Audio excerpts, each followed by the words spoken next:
Welcome. I'm Ada Kay, your deaf courtroom commentator, breaking down the gripping courtroom drama, providing ASL interpretation when possible, while making justice accessible to everyone. Grab your favorite cup of Java and let's dive in.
Good morning, oh my wonderful legal eagles. Thank you so much for joining me today.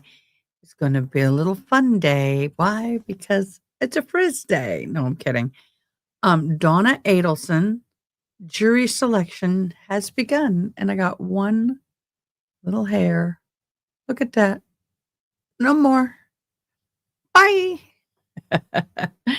Good morning. Good morning. I hope you're doing well. It is 7:48 my time in the morning. I got my cup of coffee.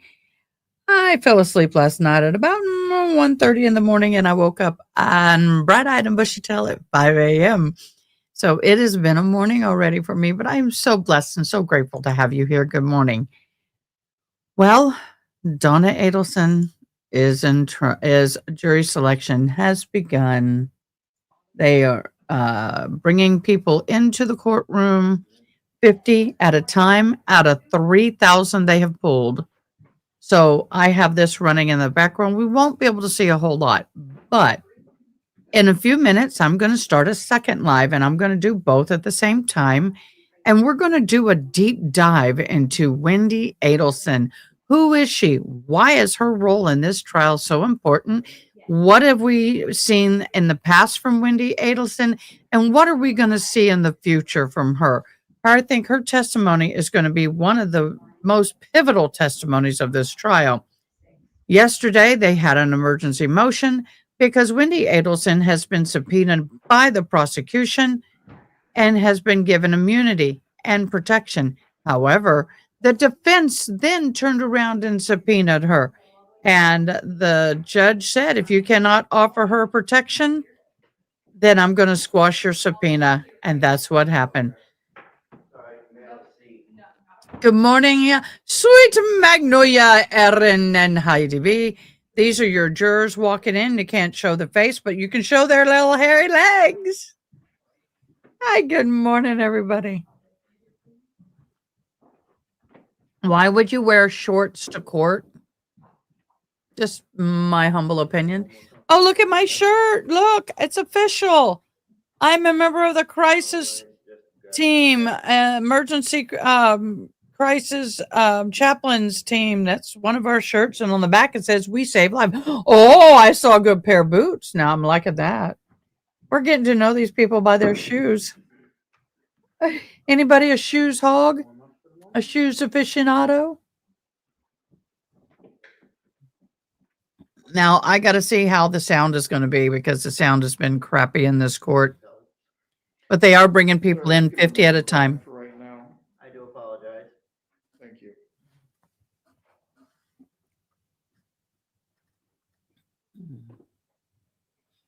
Looks like we're going to be starting at 7:30 every morning, y'all. Bright and early. That means I'll be here at 6:30 every morning. Poor June will be up at 4:30 every morning. No, 5:30 every You can morning. be seated. Once the bailiffs have directed you to your chairs, you may be seated.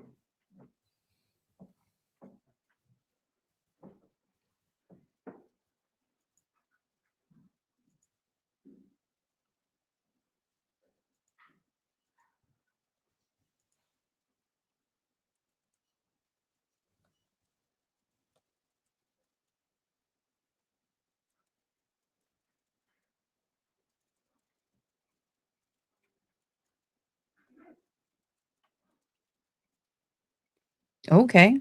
Yes, sir. It's quiet in there this morning. He means business. Now, jury selection did start this morning at the ripe time of 8:30 Eastern at 7:30 my time. Location courtroom 3G, Leon County. Presiding judge is Stephen Everett. Everett. Everett. Um, They have approximately 300 potential jurors at this moment. The panel goal is 12 jurors with 3 alternates. Each group will be brought in 50 at a time, starting at 8:15 our time. The voir dire process is partially public. The jurors are questions about their exposure to media coverage, especially given the high profile nature of the case and prior trials involving Charlie Adelson. Bias and impartiality, the court will be probing to fix opinions, emotional reactions, or hidden agendas. Just jurors must affirm they can set aside prior knowledge and decide based solely on evidence. So, what are the challenges? The challenges are unlimited, unused to remove jurors with clear bias. Preemptory limited, for cause, excuse me. The challenge is for cause, Still waiting unlimited. for anyone outside. Preemptory unlimited allows removal without stated reason. The courtroom protocol, juniors will be instructed not to speak to each other during the selection to a process to avoid tainting the pool. Cameras and audio may be muted during sensitive portions to protect the juror's identity. The estimated duration of this time frame for selecting a juror is set for 2 to 3 days minimum. Opening statements are expected on August 22nd, depending on how quickly the panel is finalized.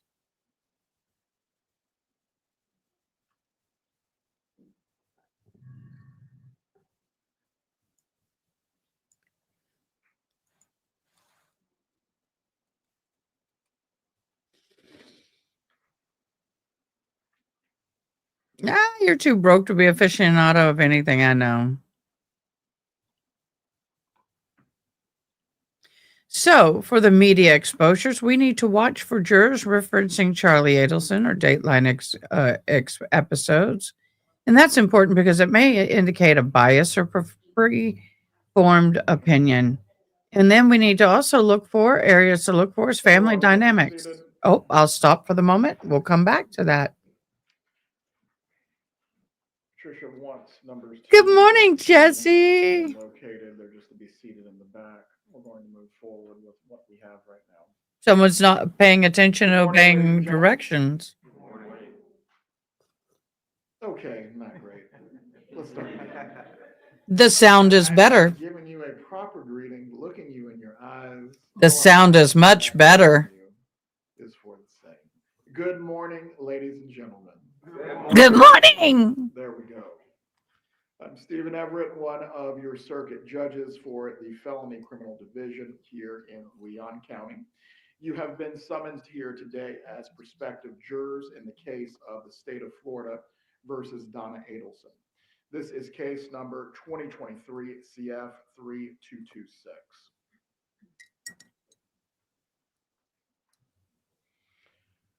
This is a criminal case. The state has charged Mrs. Adelson with the crimes of first degree murder, conspiracy to commit first degree murder, and solicitation to commit first degree murder. Ooh. You will notice at times during this jury selection process today that I will be reading to you. It is not that I do not wish to have a normal or free flowing conversation. but rather any explanation that you receive on the law during this process must be uniform and it must be specific according to the Florida Supreme Court.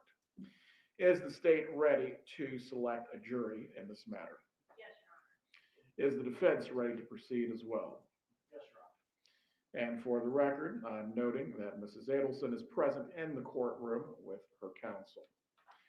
I believe downstairs a few minutes ago, you spoke with Judge Ashenofi Richardson, where she went through the qualification process with you concerning who is actually eligible to serve as a juror in the state of Florida.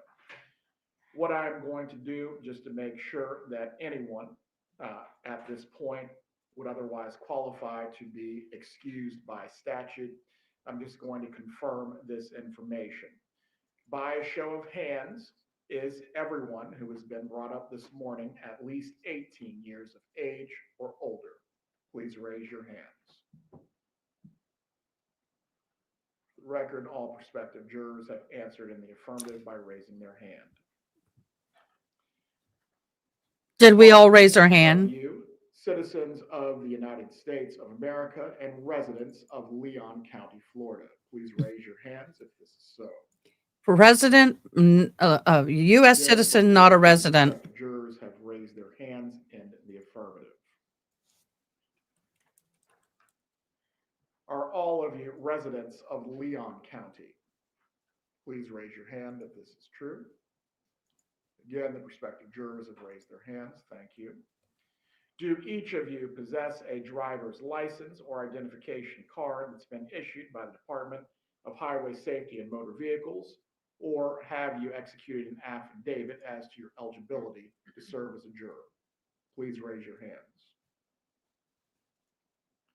Once again, for the record, the prospective jurors have raised their hands in the affirmative. The next series of questions are basically just going to Hello, love. Anyone should be excused at this point or is ineligible to serve.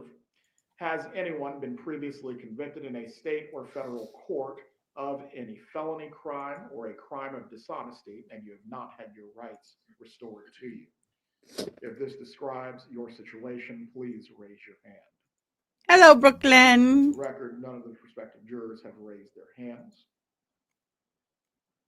Are any of you at this time under current prosecution for any crime, either in a state or a federal court? Nope. Please raise your hands if this describes your situation. I've always wondered if someone was going to raise their hand on. For the record, none of the prospective jurors have raised their hands.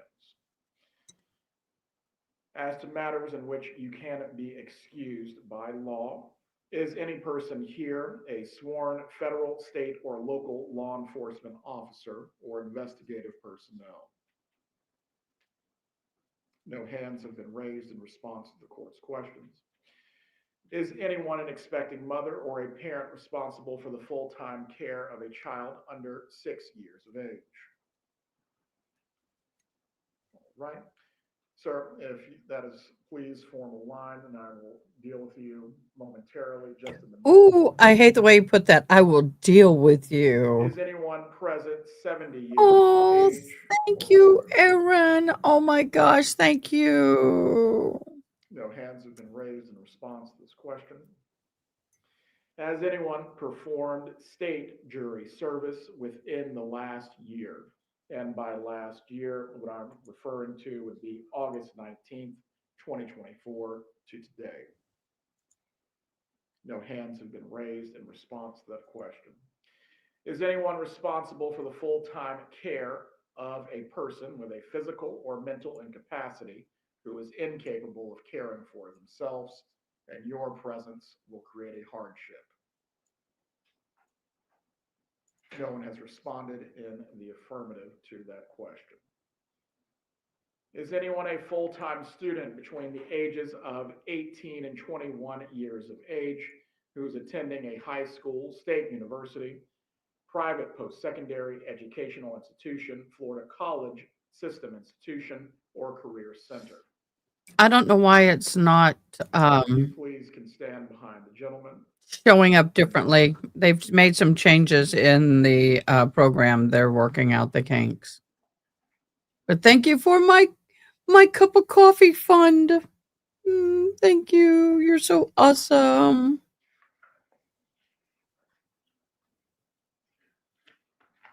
There are I believe we 50. also have one new one by statute. 50 are in the room right now out of 300 they Anyone called given today. birth within the 6 months before the reporting date on your summons, and you are seeking to be excused for that reason. No hands have been raised in response. Right, one by one, if you please, can come forward, and I will address the issue in which you responded to your questions, or to the court's questions, I should say. There are 50 jurors in the room out of 300 that have been called today. Listen to the court's conversation with the respective juror. Unfortunately, they have, for some reason, it has changed within StreamYard that when I do get a super chat, this is how it's coming up. It's not coming up as it does so you see in your comments. My apologies, but I know they're working on that.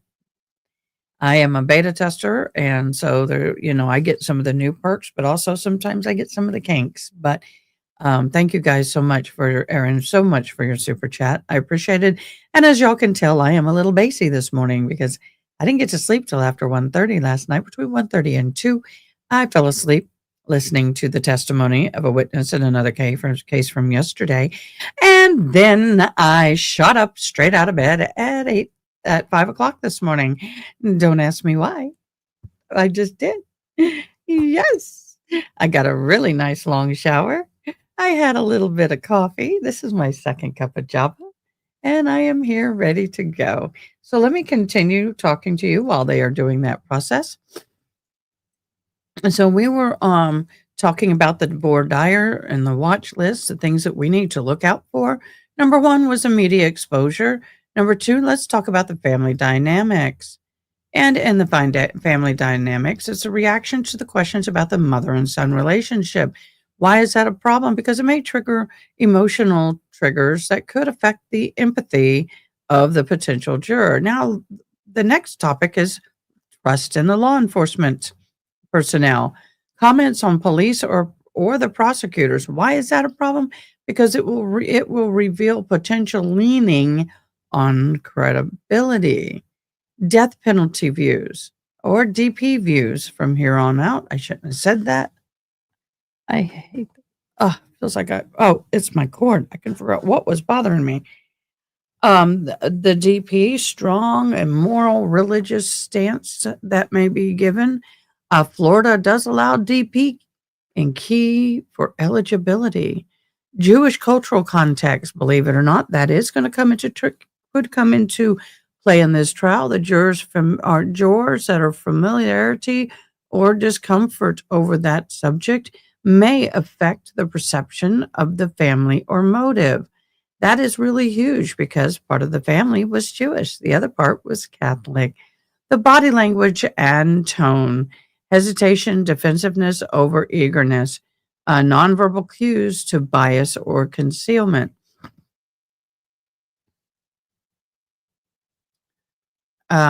So Latin to what is a voir dire? That's what somebody asked me earlier. Voir dire is Latin for to speak the truth. Process of vetting a juror for bias, knowledge, and eligibility. We also have seen, especially in the Karen Reed trial, the voir dire process for witnesses prior to them getting on the stand and testifying. So they have again summoned 300 people. The goal is 12 jurors and 3 alternates, and they are pulling 50 people at a time. This could take one day. I doubt it, but it could also take up to 3 days. They have allotted.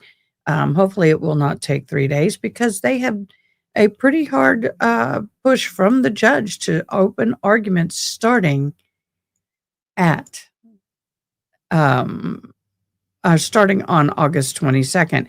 Now, just so you know, this group is the second group of 50 that has come through because they have been live since 7:15 my time.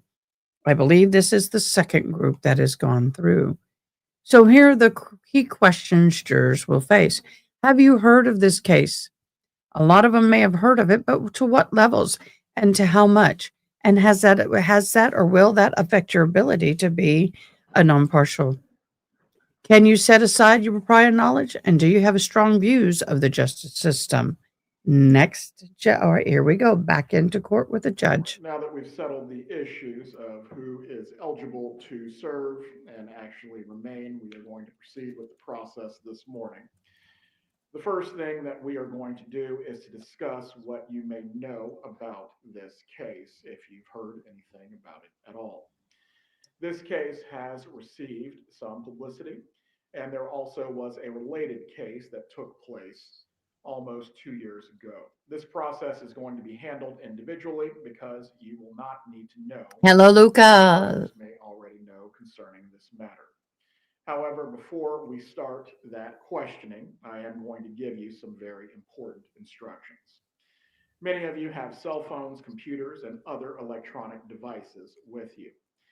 Even though you have not yet been selected as a juror in this case, there are some rules that you must follow about using your cell phones, electronic devices, and computers from this point moving forward. You must not use your phones or devices to search the internet or to find out anything that is related to this case. Between now and when you have actually been discharged from jury selection or jury duty, you must not provide or receive any information about your jury service to anyone, including friends, coworkers, and family members. You may tell those who need to know where you are that you have been called for jury duty. If you are picked for the jury, you may tell people that you have been selected for the jury and how long the case may take. However, you must not give anyone any information about the case itself or the people that are involved in this case. You must also warn people not to try to say anything to you or write to you about your jury service or the case itself. This includes face to face interactions, phone, or computer communications.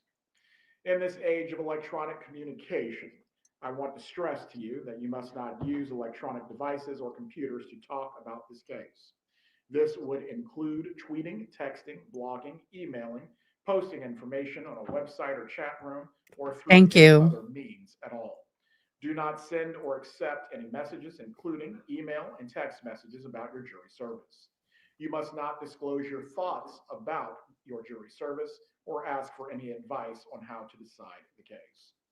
Further, you must not read nor listen to any news accounts about the case Yes, until you Luca. have been excused in this matter. Please avoid Yes. newspaper and television broadcasts, particularly. No, Luca, I'm sorry. This is jury selection, not instructions.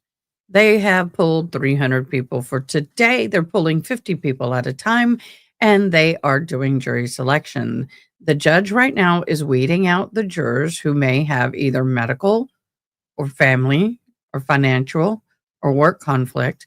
And then they go through and they ask questions concerning how much of this case have you heard? And then they'll sit there and pull them aside. And out of those people, they will decide whether or not, oh, Paul, really? My voice is a 10. I'm pulled way back. How's that? Is that better? The judge is a 2. The judge is all the way up in volume. This court has horrible, horrible audio. So please let me know if this is better on my voice. I will turn it up, the volume up on my end. I have turned myself down to almost that much. I cannot go down much more, and I can talk a little softer, but that's going to be hard. I do have the court gained up 100% now. This court case, the microphones you will hear from the lawyers' tables versus the judge is going to be vastly different. They have some of the crappiest audio I've ever heard. So please let me know, Paul. Please give me a thumbs up if this is better, or like you had, the judge's voice is a 2, mine is 10. Please let me know. I try my best to keep this as balanced as possible. And let's go back to it. Some of you may be excused. Mr. Zellman, Well, let's take it. that is way loud on my end. On my end, he's screaming in my ears. So, everybody else, I need multiple people to please respond to the I'm question. also going to read to you at this. Respond to the question: how is court? Is the judge too loud? Am I too loud? Respond very similar, please, to as Paul Young's did. Whoa, he's hot in my ear. It is merely a formal method by which the state makes an accusation against the defendant. Luca, no, Ali is done. The sentencing on Ali is that he got 32 months minus the 10 he served, which is 22 months plus probation.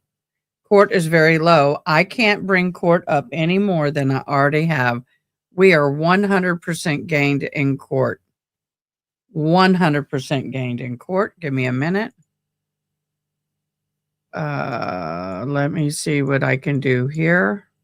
Okay, I'm going to be playing with the sound just a little bit while he's live. My sound is all the way down. I cannot go down anymore. I push myself back as far as I can from the mic. Let's go. Or confederate with Charles Adelson and or Catherine McBanois and or other persons to commit first-degree murder contrary to the Florida statutes. Count 3.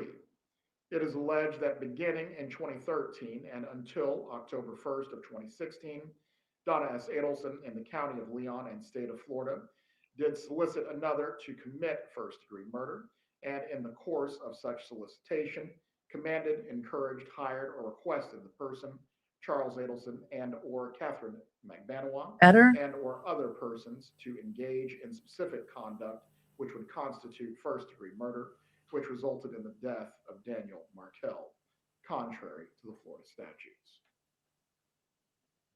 Okay, guys, how is that? Because right now I am down to 1. I cannot go any lower on my voice. How is that? Is that better? This is about as best as it's going to get. I can't do anything else.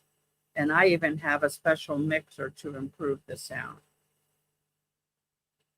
Okay, what about the court? That is as loud as I can get it. I'll play it again. Give me a thumbs up if y'all can hear it. Number 1, what do you know about this case? Number 2, what sources have you obtained this knowledge from?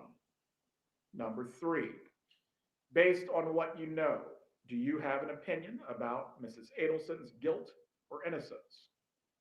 Number 4, can you set aside your present knowledge, disregard it, and render a verdict solely on the evidence presented in the courtroom? Can you be fair and impartial? Number 5, do you have any reason that you cannot serve on this jury for potentially up to 3 weeks? It will save us all a lot of time if you think about these 5 questions and you are prepared to give a prompt answer when you are called back. We are going to discuss one thing with you individually, specifically as it relates to the hardship of serving on this jury. We expect the jury selection process to take until Thursday of this week. After that process is complete, we expect the trial to start on Friday and potentially go for 2 weeks after that. All in total, we expect the proceedings from today may take up to 3 weeks. We understand that is a burden for anyone to serve for that length of time. However, we cannot make our system of justice work unless we have good people that are willing to do their civic duty as jurors. Similar to military service, we will have to call on our citizens at times to make sacrifices. Jury duty is one of those times. You will probably never be called upon again for something of this nature to serve in a lengthy trial. I understand for some of you, this may not be possible under the circumstances. To give you a little more information about what this will involve, you are not going to be sequestered during the trial, meaning you will be capable of going home and returning to the courthouse each day. For the most part, we will work a regular business day, but on occasion it may be necessary to work a little bit longer based on the witness schedules. I will do my best to adhere to a regular schedule so it will not disrupt your lives. Please give some thoughts as to whether any of you may have a major problem, including a physical issue, that would prevent you from giving this case your full attention and performing your duties as a juror. Please be patient with us as we will be working as efficiently as possible. The bailiffs, the clerks, and court administration will be assisting here in the courtroom. Please follow the bailiff's or clerk's instructions. You are not to discuss this case while you are waiting or anywhere else until you have been excused. Also, as well, there is reading material that has been provided by the court in the form of some magazines that are available to you if you would like to read. You also may look at your phones, but you are not to speak to each other or have any conversations about the case or anything else. For this instruction, does anyone have a question? Because I want to clear this up before we get underway. Again, you are not to speak to each other. You are not to discuss the case. You may look at your phones. You are not to look at any material that is related to this case. You also may read the reading material that has been provided by the court. Please do not listen to or read any media accounts on your phone or anywhere else until you have been excused. We will begin with the individual process at this point. If the parties, please, can relocate to the jury room. We will call each of you by your number, and from there, we will go through the individual screening. If the bailiffs also can position themselves through the room as need be to make sure the orders are going to be enforced.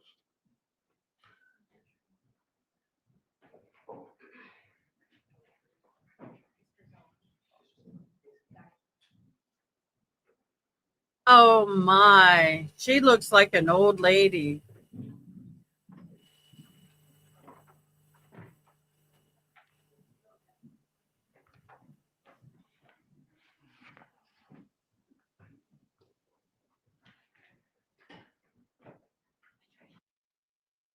Wow, she looks really old. Okay, guys, I cannot even hear myself. I can't even feel my vibration in my ears with what I use to gauge my voice because my mic is turned so low. So how's my sound right now? Good morning, June. Good morning to my mom, Miss Thinkitude. Good morning, everybody. So how is my sound now that he's not talking? Because I am turned to the lowest possible setting. And it's really weird because I cannot even hear hear myself, feel my own voice. For those of you who are new and joining, I'm deaf without my fabulous little hearing aids or my special ears. So let's see how that sounds. Oh, Lord. Okay, so what I'm going to do is switch ears because these are not giving me any feedback whatsoever, and that's okay. I love being able to do that. It's wonderful having that availability to me. I am going to be louder than the court, but the problem is, the court is so horrible, and I am all but whispering right now, and I have my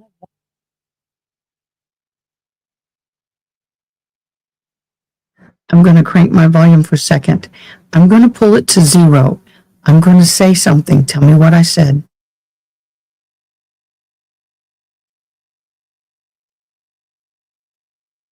Right now, I'm bumping my sound back up just a little bit because it shows my 0%.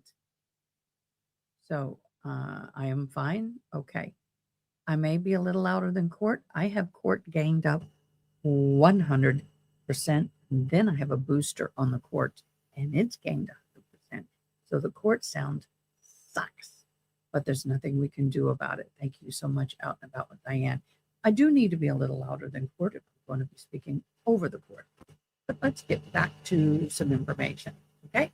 I was going to do a deep dive on Wendi Adelson on a separate slide, but did not know that this court case, they were going to do jury selection in the manner that they have. So I am going to do that. So right now we were talking about jury process. So I'm going to go back and do a quick review. Right now we have a total that were summoned, approximately 300 potential jurors. They are looking for a panel roll of 12 jurors, 3 alternates. The group of jurors will be brought in 50 at a time. It did start at 15 at a time, 7:15 right. They are estimating that it will be a 2 to 3 day minimum, although the court is hoping and expecting there to be an August 22nd opening statement. So that will be kind of interesting. So here's the voir dire watch list, and we were talking about that. Some of the things that they're going to be looking for with these jurors are immediate exposure, family dynamics, law enforcement trust, DP, penalty views, Jewish cultural context, and body language. So the jury selection began in the Leon County Courthouse. We are hosting it today. Thank you so much for joining. It's an early morning for many, so thank you so much. Some of the key questions they may face: have you heard the case? Why is that important? Well, it's okay to hear about the case. What's important is, do you have enough information, or have you had enough information to make up your mind, whether she's innocent or guilty based on the information heard? And if you've heard any information in this case, are you going to be biased or non-biased? Is that going to affect your ability to judge fairly? Can you set aside prior knowledge? And do you have strong views of the justice system? If you are a person who has had a bad experience, say, with the court system, maybe you had a child or yourself or someone you know go through the court system and the outcome that you wanted or desired outcome was not what happened, it can taint your ability to judge fairly. Excuse me. June, just so if you didn't hear, I got up, I fell asleep between 1:30 and 2. I don't know what time y'all stopped the testimony last night, but that my time is when I fell asleep. Sorry about that. But I shot straight up out of bed at 5 a.m. this morning. So, yeah, I'm going to be yawning a little bit. The next thing to watch for are themes that mean media bias, family loyalty, DP views, and culture sensitivity. So, what do those mean? Well, the family dynamics, reactions to questions about the mother and son relationship, anything that they can ask the jurors that may trigger emotional empathy for the mom, like she's a grandma, she wanted her grandkids. And are there any grandparents out there who could not set aside those feelings of connection on the family dynamics? Of course, law enforcement trust, comments that the police or procedures reveals potential leaning on credibility. Some people have a distrust of police officers due to their own personal interactions from the past, or it could be they work in law enforcement. They are not sworn officers, but they may work for a sheriff department, police department. They may be paralegals. That can be a part of it as well. The DP penalty views, strong moral or religious stance. Do they believe in it, or are they for it or against it? Do they have religious views that would permit them from being able to give that sentence if that sentence is on the table? Florida does allow the DP. There are special keys for eligibility, but are they able to make that decision without any biased or strong moral or religious stance? The Jewish cultural context, jurors may be familiar with the Jewish faith. They may be for it or against it. Are they comfortable with this topic? Are they able to? You may have people who are Jewish. You may people that are not Jewish and don't believe in what they believe. And how will that affect their ability to be on the jury? Because religion is going to come involved in this just a wee bit, may affect the perception of the family and the motive. The last one is going to be body language and the tone, hesitation, defensiveness, over-eagerness.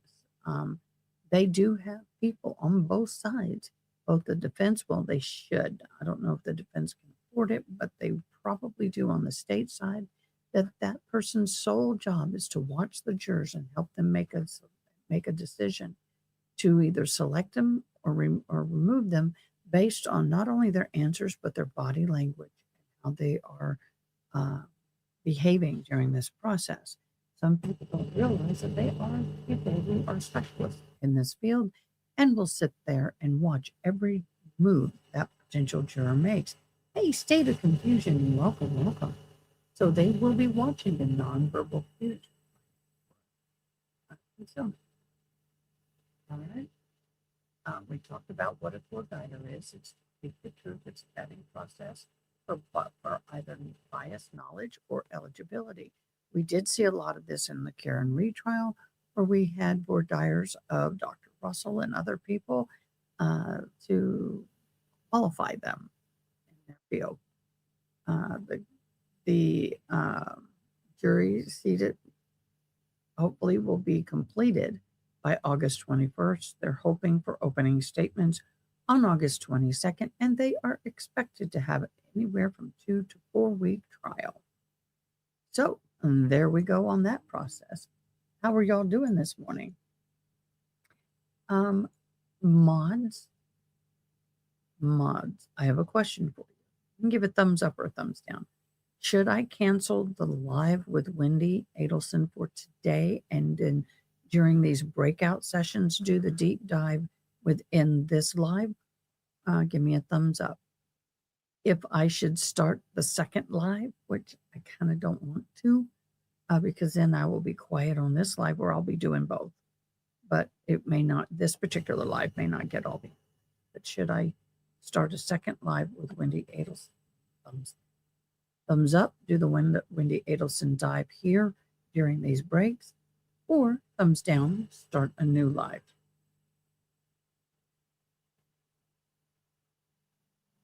I'm rained out. It has not stopped raining here for 3 days. We have flooding here. Oh my gosh, out and about, Diane, that's triggering. Yeah, be safe. Do not go out and get yourself caught in the flood waters. My prayers are for you guys. I'm praying that nobody is caught and dies. I'm praying for safety for all of you guys and livestock tinkitude. So we will cancel today's live. It appears that that is the answer. Let me go and cancel today's live. We will do the Wendi Adelson deep dive today and within this particular live. To get to it, what I'm going to do is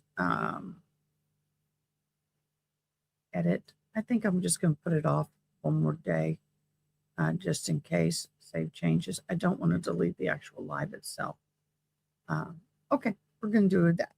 All right, so let's get ready to rumble. Hey, June, do me a favor. Let's test the sound. Okay, how did I do that? I don't remember. I remember the sounds, June. Can we test those sounds and see if YouTube hears them through the computer? That would be pretty cool because we found out we have sound, special sounds. We have special sound through StreamYard, but I don't know. So I wanted June, if you could please test those sounds. Just one or two, nothing major. No sirens this morning, please. My brain is not there yet. But it would be cool. Okay, so earring keeps sticking to my thing. Yes, please leave your DNA. Definitely leave your DNA. There we go. Okay, so let's get going and let's get started. Let me move this over here. All right, let's get started. Welcome to our gavel-to-gavel coverage on the high profile of Donna Adelson trial. Here we are watching jury selection that begins today in Tallahassee, Florida. Adelson is standing trial accused of orchestrating the 2014 Red Room for hire for her former son-in-law, FSU law professor Dan Markel, Markel, the case that has gripped the nation over the decades. Oh, maybe I need to speak louder. Do I need to speak up now? I don't know. My mic might be a little too low. I'll turn it up just a hair. It did not work. Okay. I'll turn it up just a hair, and then when the court comes in, I'll turn me back down. So today, what we're going to do is I'm going to run through this real quick, and then we'll get into the Wendi Adelson breakdown. So the voir dire began with 300 potential jurors that were summoned, and we have Judge Stephen Everett presiding over the process, and Wendi Adelson, Charlie Adelson, and other family members may be called as witnesses. The charges for Donna are first-degree red room, conspiracy to commit red room, and solicitation of red room.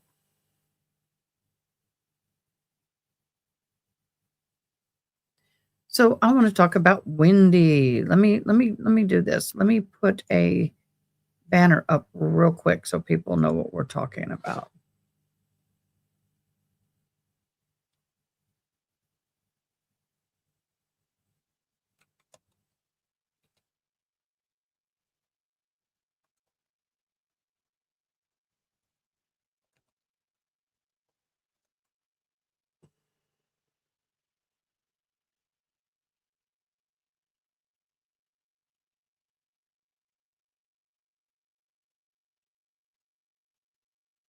Wendi Adelson deep dive. I'm going to put this up just real quick. That way people know who I'm talking about as they're popping in. Again, thank you everybody for popping in today. Oh, let's get going. Okay, Wendi Adelson. Who is Wendi Adelson? So let's get a little background on Wendi. Wendi Adelson is full name is Wendi Jill Adelson. She's born April 22nd of 1979. As of now, she is 46 years old.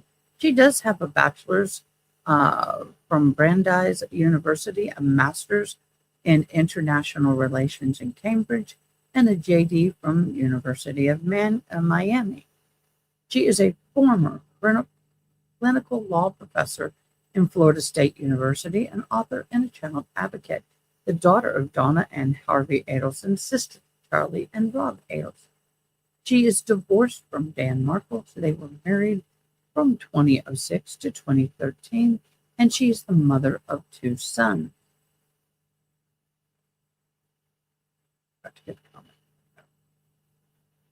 Right now, her public role, she's testified in multiple trials related to the Dan Markel's Red Room and named as an indicted co-conspirator. She has immunity for her testimony. Okay, so let's talk about her academic and professional background just a little bit more. Good morning, Alice. Good morning. They are right now, Alice, they are doing the individual private conversation. They are showing parts of it, but this part, they are doing the one-on-ones to weed out the people at this moment. They will be back in a minute. In the meantime, we are doing a deep dive on Wendi Adelson, and this is kind of an interesting character. Now, she has taught clinical law at Ford, like I said, at Florida State University. She was focusing more on immigration and child advocacy. She has offered a novel titled This Is Our Story in 2011, which explores the themes of trauma and justice. She participated in a public speaking and writing workshop in 2014, including a podcast appearance discussing grief and media scrutiny.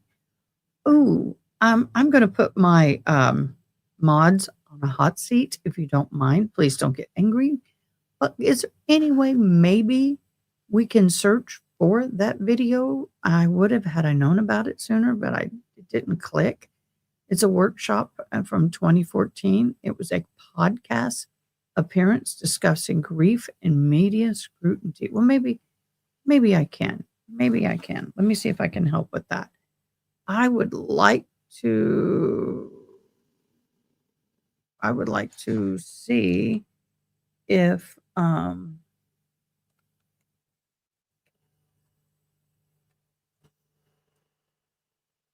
maybe I can find it. We'll all try.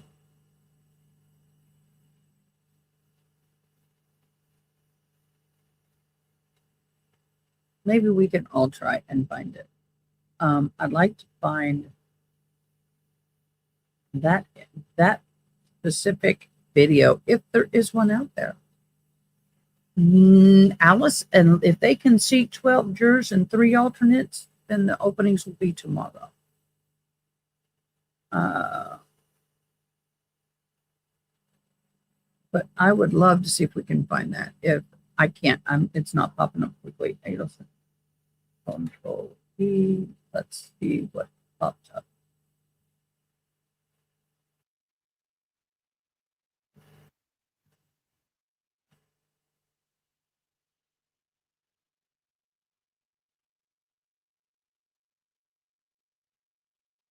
I'm looking.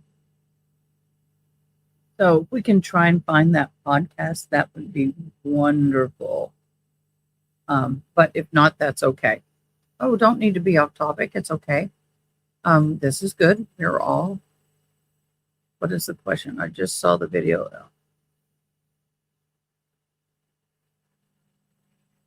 Oh yeah, Lori Daybell. Yeah, I saw that yesterday. I might show that in a little bit for those who've not seen it. So anyway, so she's done workshops, including a podcast appearance on grief and media scrutiny. He married Dan Markel in 2006, divorced in 2013 after a contentious custody battle. The attempt to relocate their children to South Florida, which was blocked by court order on the behalf of the father. And this is what set the wheel into motion for his unaliving. The divorce and custody disputes were central to the alleged motive behind Markel's threat. So July 18th of 2014, he was lead shotted in his garage in Tallahassee. 2016 to 2023, arrests and convictions of Sigfredo Garcia, Luis Rivera, Catherine Maguana, and Charles Adelson.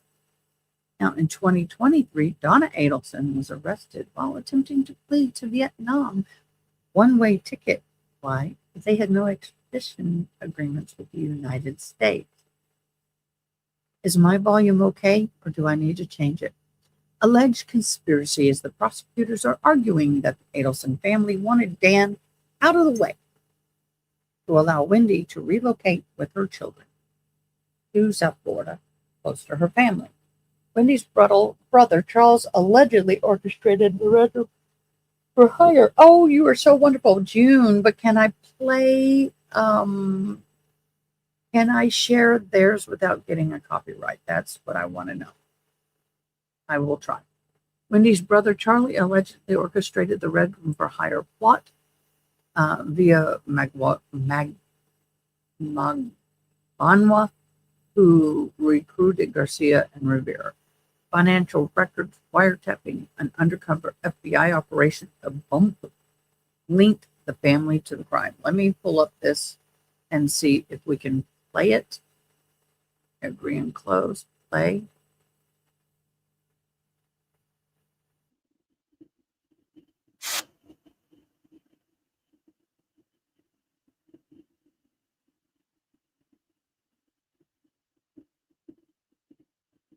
This is horrible.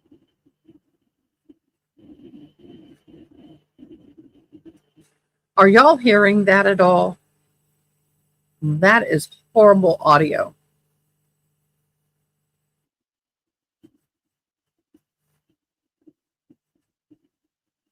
Give me a thumbs up if you can hear the video.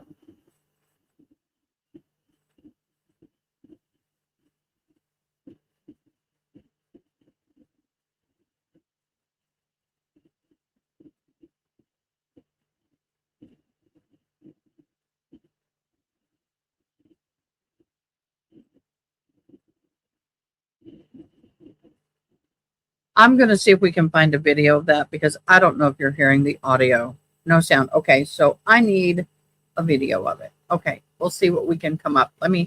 We'll keep researching that and see if we can find the video on YouTube. I'm sure it will be there. June, I'm sorry to put that on you. If you can't, that's okay. So the wiretaps, the financial records, and the FBI investigation, the operation's name was The Bump, linked the family to the crime. So the charges. Wendi has never been charged with a crime in this case. She has turned state's witness.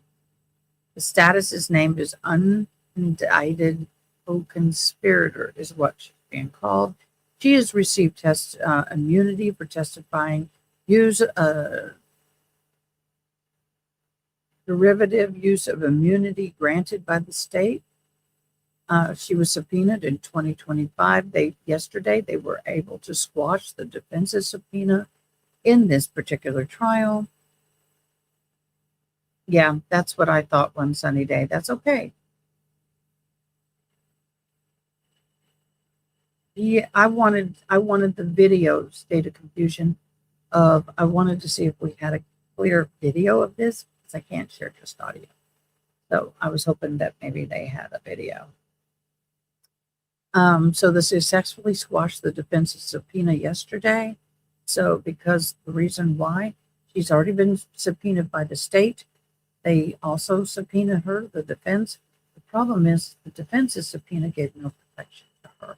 And because she already has a subpoena with protection, that takes precedent. The Fifth Amendment, if she was asked certain questions or if the defense was able to get that subpoena as well, and it was not squashed, they would have invoked it without the state immunity. The defense subpoena would lack. Okay. She did appear on that podcast discussing the emotional toll of the case. He died violently and young was the name of it. The media had a field day in response. So I'm going to copy and put that in. There you go. That is the information on the actual, that is what she actually said. So that may help us find it. He expressed frustration of being portrayed as a suspect. And despite the lack of charges, so it's kind of like, they're still looking at me and they haven't charged me attitude. She is a spoiled brat, by the way. Her testimony has been scrutinized for inconsistencies, which we will go through in a minute, particularly in the Charles Adelson trial. Is it like A to D or is it A Wilson? I've heard both ways. The motive, well, did Wendi desire to relocate with her children? Is that what the catalyst for this conspiracy? That is what has been stated in previous trials, and that is what they're going to go with here. Did she know or was she aware of the family's alleged plot prior to it happening? Will her immunity shield her from future charges? That remains to be seen. And the question is going to be, how does the public or the jury perceive her role? Good morning, Case Voir, in this entire event. Now let's talk about Wendi Adelson's testimony trial by trial, and let's break that down a little bit. And then once we get done with all this, we will look for videos concerning her. So in 2019, the state versus Sigfredo Garcia and Catherine Magbanua. I can't say it. Magbanua, that's it. Magbanua. She was called as a prosecution's witness. She was calm. She was cold. Cold. She was composed and she was occasionally evasive. I would almost say cold. I'd say cold. Sorry, my hair is frizzing out. Some of the key statements that she had was she denied any knowledge of the plot. She claimed that her family had joked about hiring a hitman, but insisted they were not serious about it. Denied telling her ex-boyfriend Jeffrey Lacasse that her brother Charlie had looked into hiring someone to do the Red Room of Merkel. But on a cross-examination, the defense highlighted contradictions between her deposition and her trial statements. Her denial of Lacasse's, is that or how you say it? I'm not sure. Account was challenged but not disproven. In the 2022 retrial of State versus Catherine Magbanua, the legal status was testified under the use of derivative of her immunity. So she testified with her immunity, so nothing that she said could be held against her. So some of the key points in that testimony was she reiterated that her family had only joked about hiring a hitman. They did not mean it. It was not serious. Denied the involvement or prior knowledge of the Red Room. Claimed she drove by Merkel's house after the Red Room. I can't say that. Coincidentally, I always have a hard time with that word. Everybody, I want to take a moment to give a shout out to my mods. Y'all give them a little hands. Give them a little hands up or a clapping hands for the hard work that they do. Thank you so much, mods. This is an early day for some of us. One mod is like 6:47 her time. So thank you so much for hopping on. But all my mods, thank you so much. Her testimony was used to establish the mode of custody dispute and relocation desire. The prosecutors used her statement to frame the Adelson family's intent. And that was in the 2022 retrial of State versus Catherine Magbanua. 2023 trial, the State versus Charlie Adelson. It gets a little bit more complicated. Legal position. Oh, yay. Thank you, Debbie. Weird Debbie. Named as an unindicted co-conspirator, testified under her immunity. She denied any role yet again in planning or executing the Red Room. Denied knowing that of Charles' alleged dealings with dealings of Magbanua or the hitman. Rejected Lacasse's claim that Charlie had explored hiring a hitman. Oh my God. And then so that was a key testimony. Denied the claim of her role in the part of it in executing of the Red Room. Denied the knowledge that Charlie's alleged dealings with the co-conspirators and the ones that carried out the act, and rejected Lacasse's claim that Charlie had explored hiring a hitman. So the contradictions and the challenges were the prosecution highlighted the inconsistencies with prior depositions. The defense, hold on.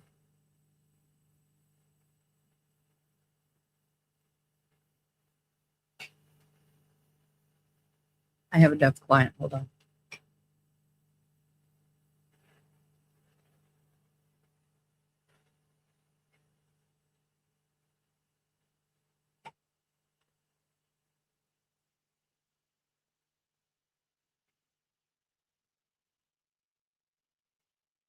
Sorry, I have a deaf client and I needed to contact her attorney for her. So the prosecutions found the contradictions and the challenges within her testimony were that the prosecution actually highlighted the inconsistencies. The defense attempted to portray her as a potential co-conspirator, but failed to impeach her testimony. And her coincidental, I have a hard time with that, drive by Markel's house post Red Room was scrutinized.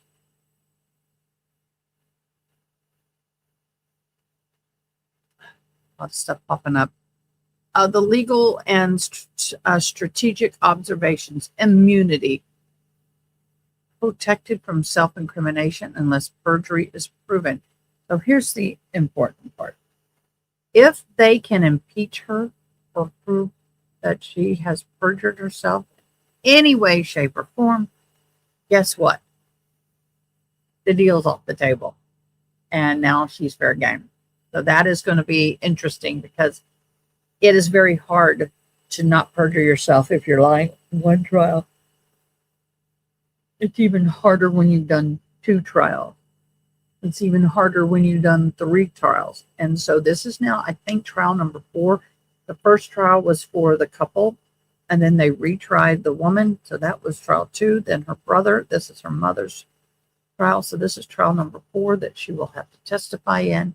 And for her to be able to do all of that, and if she's lying, not get caught, is Academy Award if she's successful, if she's lying. The Fifth Amendment would have been invoked. They would have to invoke it without immunity. Defense subpoenas were squashed. So she cannot. She cannot.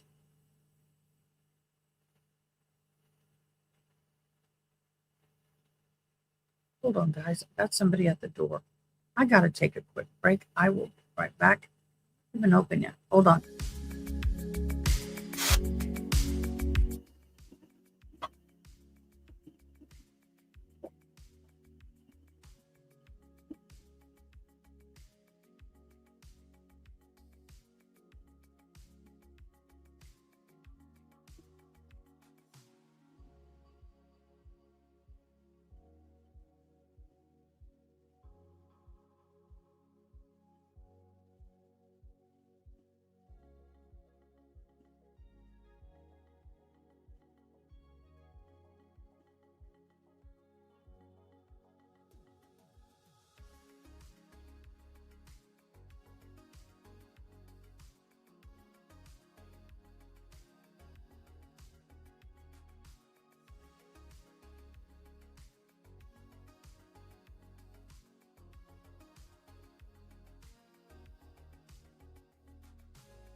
We have a broken water pipe out front.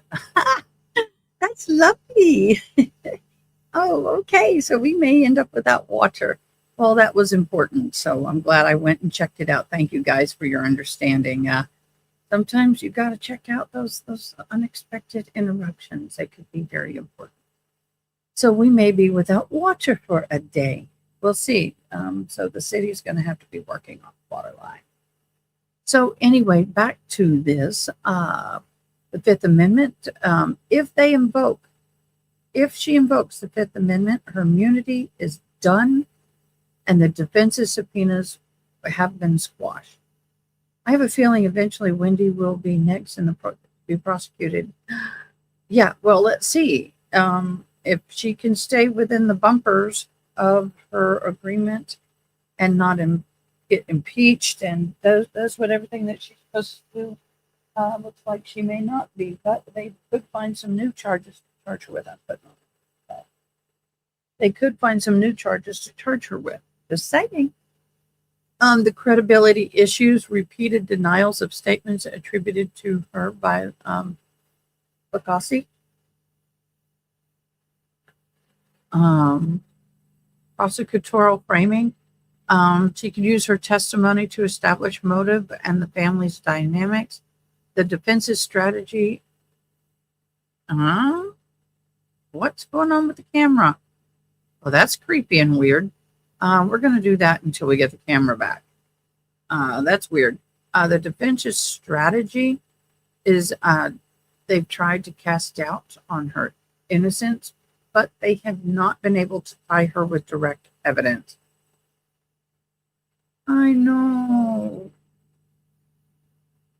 Oh, poor old Harvey. But I'm not sure about it. Oh, the key witnesses and in this case is Jeffrey Bacassi, claimed Wendi told him Charlie had looked into hiring a hitman. Wendi denied this under oath. Well, now you got a he said, she said. I would love for them to be able to find the opportunity for them to, I think it would be fabulous if after this trial, wouldn't it be interesting that after this trial was over, they found actual proof that she did that? And then that gets her perjury, which means then her agreement is done and they can charge her. That'll be an interesting change of events. Charles Adelson, Wendy's distanced himself. Wendi had distanced herself from his alleged actions, denying knowledge of any criminal intent. And of course, Catherine Magbanua, finally saying that name right, her testimony implicated Charlie, but did not directly implicate Wendi. So that is interesting. So Wendi Adelson's testimony and her inconsistency. Number one, the hitman joke. Wendi repeatedly stated that her family joked about hiring a hitman to unalive Dan Markel. The inconsistency is that she downplayed the seriousness of the comment, but the prosecutors argued it reflected a real intent, especially given the red room precision and timing. That to me is kind of interesting because we all sometimes, man, I could kill him for that. My kid ever disrespected me like that in public, I'd kill him. That's not what we're talking about. They actually sat down and had a conversation and talked about red rooming her ex-husband in a manner that would cause one to go, that is where we are on that. The statements to the ex-boyfriend, Jeffrey Lacasse. Lacasse testified that Wendi told him, Charlie had looked into hiring somebody to red room her ex-husband. So now the joke, if you want to take this in full context, now what was a joke has had action. And Wendi's the one that said her brother actually looked into hiring someone. So now you go from a joke to action. Wendi denied ever saying this, both in a deposition and under oath. Of course she's going to deny it. If she confesses it to be so, well, then guess what? He's in trouble, boo. So how does this impact the trial? This contradiction was central to the prosecution's agreement about her credibility and possible porno. So this is going to be something that's going to be probably brought up again and again in this trial. Then again, on another point that there's some inconsistency was her drive past Markel's home after he was unalive. So the claim is that Wendi testified that she coincidentally, the way it's spelled and the way I say it is hard, coincidentally drove by the Markel's house shortly after the red room. Now, it is not unusual for anybody involved in a red room to go back by. It's called the curiosity. Curiosity killed the cat. And so she drove by shortly after the red room to get a looky-loo as to what was happening. So what's the inconsistency? Prosecutors questioned the timing and the motive, suggested that it was not coincidental, and that may indicate deeper involvement. So a lot of times, say if I hired someone to unalive someone, and I kind of was like, did they? That little devil and angel on the shoulder. Right? Sure. Let me see. Let's go look. And you drive by. That's why a lot of times police and other agencies will sit there and have a video camera and video everybody, or in the old days take pictures of everybody looky-loos at the crime scene, because you never know, one of those looky-loos could be the red rumor. Yeah. So there you go. The other thing is knowledge of the family's financial dealings. Now, this is really going to come to play in this case. So Wendi denies knowing anything about any payments from her family to Catherine Banua and or the hitman. They deny anything. All right. She says she has no idea about her family's dealings. What's the contradiction? Financial records and wiretap evidence suggest the Adelson family was involved in a post-Fred room payout. That means Wendi knew about it as well as Donna and the other family. So the strategic gap is her testimony avoided direct acknowledgement of these transactions, raising questions about the selective memory. So her memory was very vague and very confused when she was answering those questions. That's trial. Let me double check our video, make sure it's still playing. And it is. I just want to double check. The custody and reallocation or relocation motive that is being claimed. It is claimed that Wendi testified that she moved on from the custody dispute and didn't resist Markel's refusal to let her relocate. Didn't resent it. She accepted it and she moved forward. Well, guess what? That I don't believe. The contradiction is she moved to Miami with her children within 48 hours of Merkel's death, directly benefiting from his absence. So that was very suspicious to me. It is very difficult to move and relocate. It takes timing and planning. And for her to be able within 2 days to uproot everything and move, I think she had more timing and more planning going on. I think that this is going to, if she was on trial, this would be a nail in the coffin for me. The rapid relocation was used to argue motive and implemented foreknowledge. I don't know about you guys, but could you move in 2 days with no planning, we could, but realistically, cutting off the water, changing all the utilities, boarding your mail, boxing and packing and loading truck and everything that goes on, which I've not even mentioned all of it, and moving in 2 days, that to me does not sit well. So the credibility changes, undermines her reliability as a witness, and opens doors for the impeachment. I'm sure it can be done, state of confusion. I'm not saying it can't be done. But when you are in a battle in a divorce custody and you've been fighting to move your children and you lost that battle and you say you came to terms with that and then he's unalived and then 2 days later you're now living in South Florida, it just doesn't seem to fit the mold for me. The immunity shield protects her from prosecution unless perjury is proven. The defense's leverage is used to inconsistencies to suggest a deeper involvement. Public perception fuels the speculation that her role, despite the lack of formal charges. Yeah, I've moved quickly too, but that was from east side of San Antonio to the west side of San Antonio when I had a flood in my apartment and I had to evacuate and I didn't want to live there anymore. I did it in a couple of days. I get it, but 2 kids moving, uprooting, I don't know. It just to me is difficult.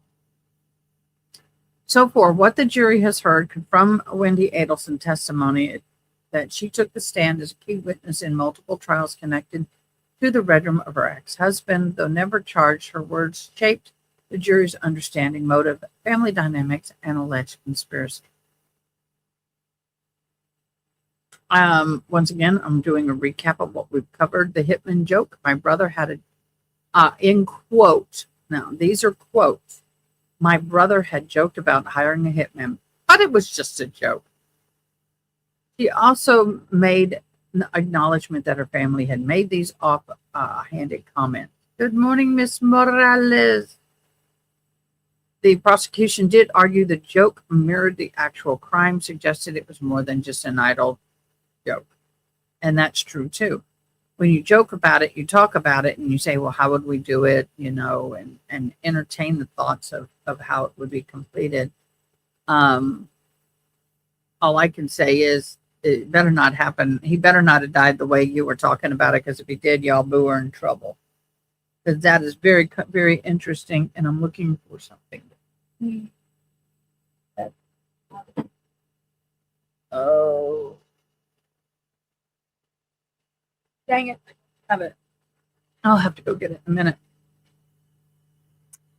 I never said Charlie looked into hiring someone. Well, ex-boyfriend Jeffrey Lagasse testified that Wendi told him that Charlie had explored hiring a hitman. Wendi denied ever making that statement. The drive-by comment out of her mouth, quote, I happened to drive by Dan's house after the red room. It was a coincidence.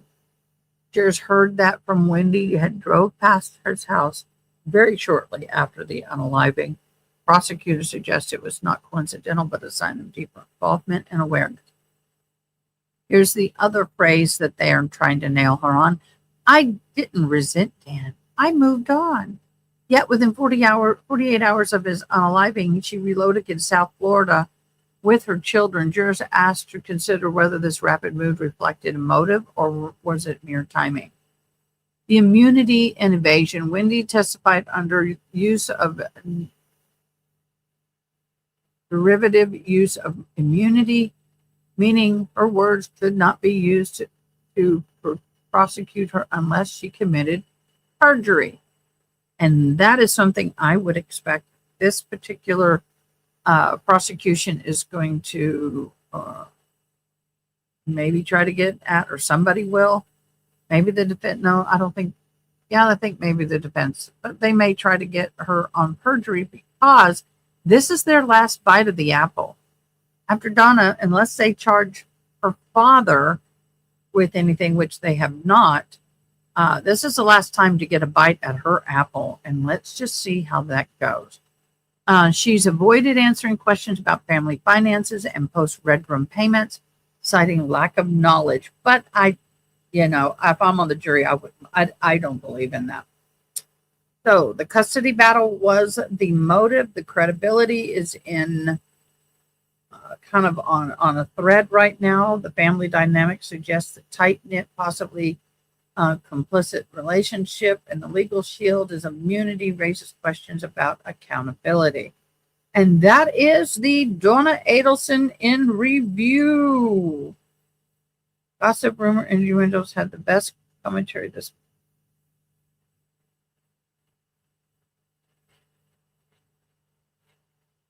Yep. So that is Donna Adelson in review.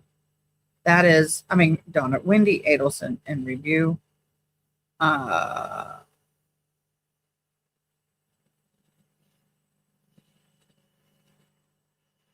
So we do have another trial going today.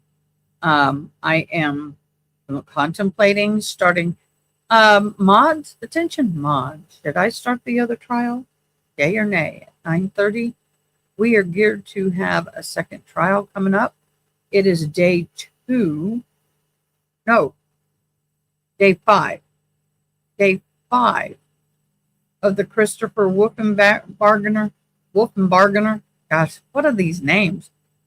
Trial, day 5. We do need to watch that.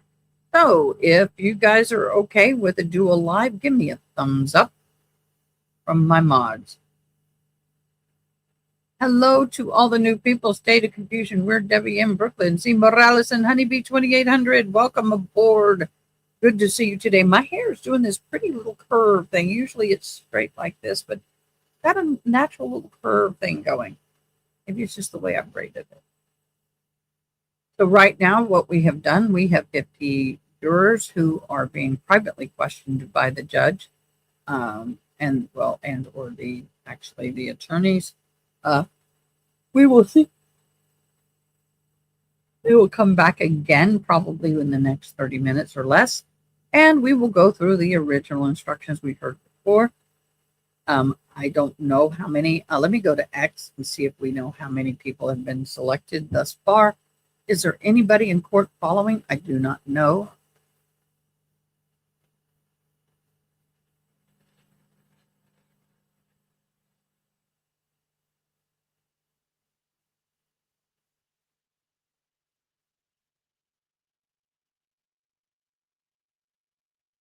I don't want to see that. That's horrible. Let's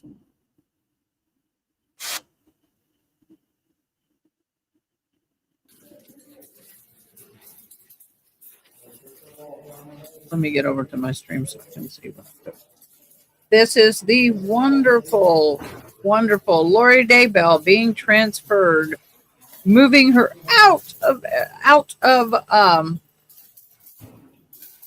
Arizona back to Utah.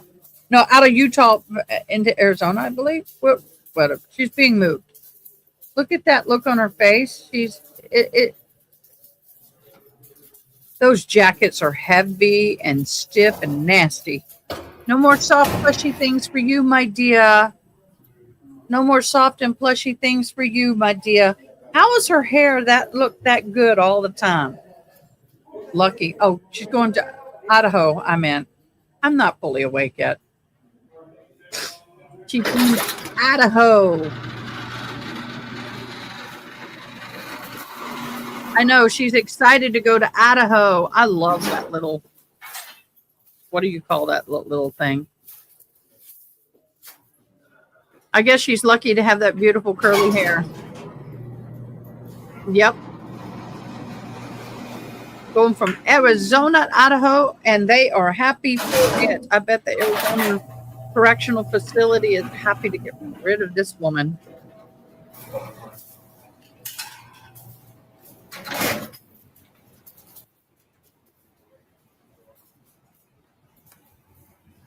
And you know they have extra security on that woman. 7 life sentences or life without the possibility of parole.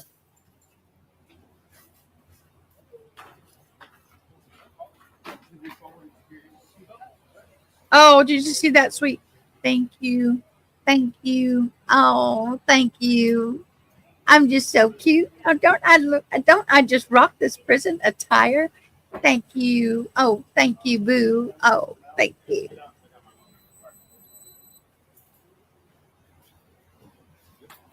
Bye. See you later.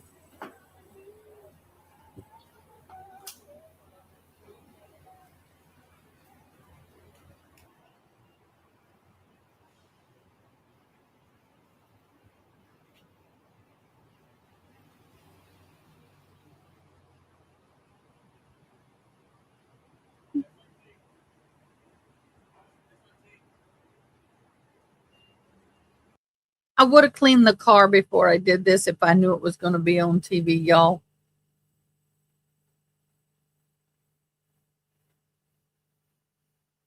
I would have cleaned the car. Just saying. I would have cleaned that car. That is unusual. Usually they're on a bus or a paddy wagon type vehicle. 8 a.m. I just woke up. No boys are awake yet. Yay! Good for you, SB Mom 444. Yay! It's a long ride to Idaho in handcuffs. Ain't that the truth? Luckily, they're in front of her. She asked to be moved the day that her trial ended. I remember that. I think the judge punished her by making her wait. Actually, no, it's a lot of paperwork, and they had to figure out which one and where in Arizona she was going to go, and they had to plan it, they had to orchestrate it, and all that kind of stuff. But I'd make her sit a little longer just because I'm witchy that way. If I was a judge, I would make her wait as long as possible. They have never transported Lori in a bus. She's always been in a car with 4 people surrounding her. Yep, he hated her. Yep, he did. Yep. So my thing is with her is that it's interesting because my ex-husband went to prison, and he said last time he ever saw his face was in the reflection. Good picture of his face was the reflection of the window of the bus, because those metal mirrors are horrible and they're usually scratched up and difficult to see it. And so, but this will probably be one of the last we see of her, because they do not allow normally do not allow interviews from media and all that kind of drama that she's been doing um, in Arizona, in Idaho.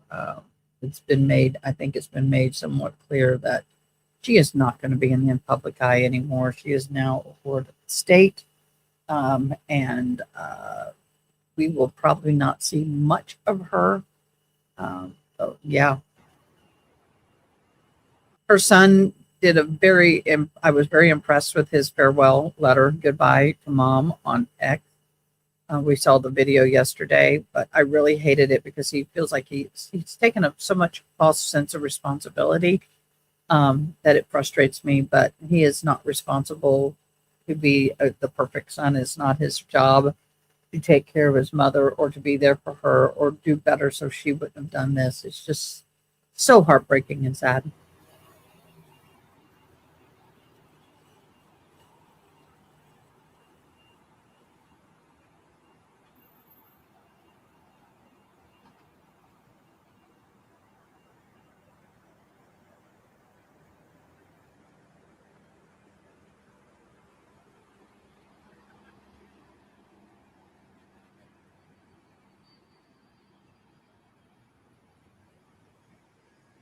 Five cars for that one little thing.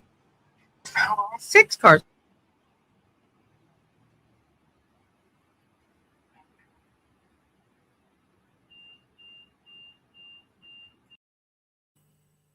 One, two, three. I think it was six. I missed. I had to call my son. It's insane.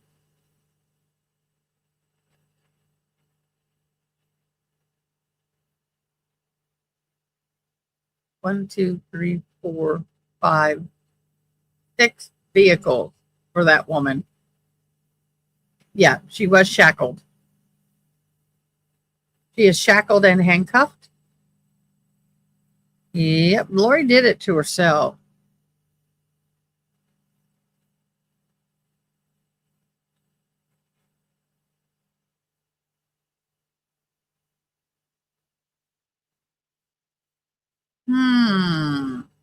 Possibly.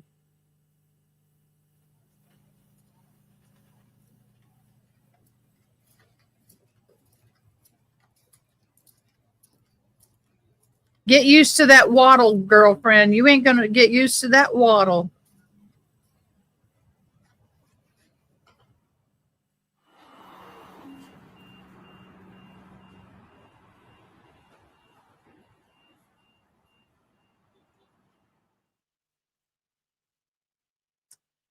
Yes, I do agree. It is a waste of the taxpayers' money. It really is, to a point. I think if you get found,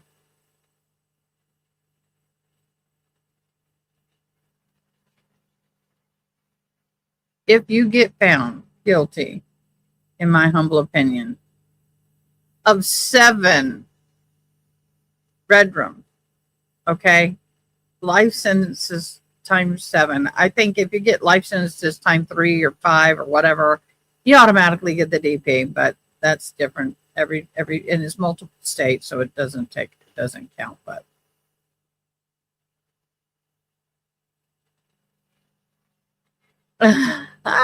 reporter works better in Idaho. I mean, I don't know. That's an interesting thing. So yeah, first.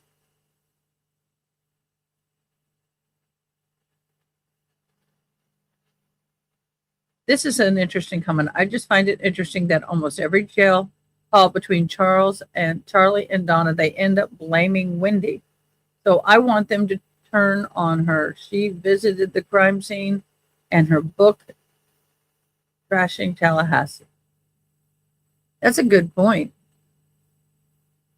It would give her decades of appeal. She's already going to have decades of appeal. She's got 7 life sentences without the possibility. She's going to be tied up in appeals no matter which way she goes. But you're right, it'll be worse with the DPs. Either way, either way, you're right. It does. It does. Someone is saying, Drugstore Cowboy, this will eventually be the best-selling book and blockbuster TV series. It just needs to come to some sort of completion. That is so very true. That is so very true. I do agree. I think that this is going to be one of those trials. I mean, everybody thought the Karen Reed trial was going to be that, and it very well may be. It very well may be a book. But yes, I know. I am going to do that. We are going to let me get. I am going to go in and start the day 4 of the Wolfenberger trial. I need to find the video. Give me a minute. I am going to start my double live in just a minute, guys.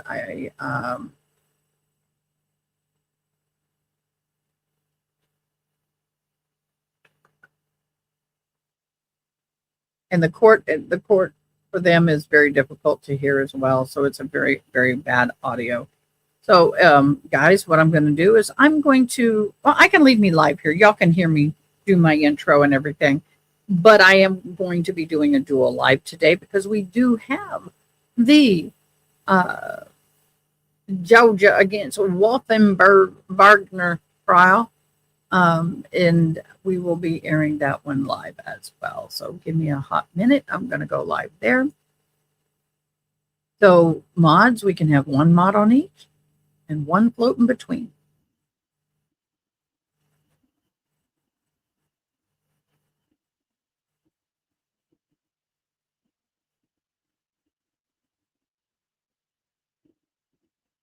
Yep, I'm starting my intro. And here we go into the funk music.